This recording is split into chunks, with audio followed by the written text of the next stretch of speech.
amigo Marcos Paulo.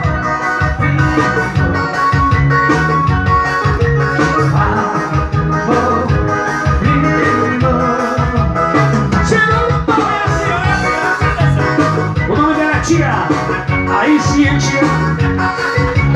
Dia 25, meu amigo Alexandre, nossa amiga Simone, lá no bar da nossa amiga Tia, quebrando tudo.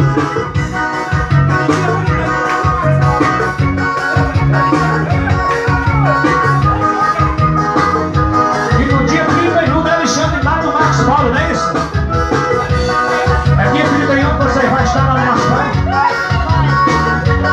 Aí sim, viu, Alexandre, não? Lembra daquele garoto que sentou do seu lado, te ofereceram no recreio, sem deixar passar.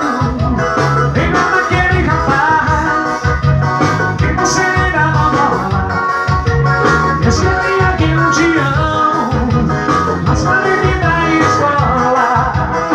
Aquele cara que te deu a chuva quando a tempestade te pegou na rua.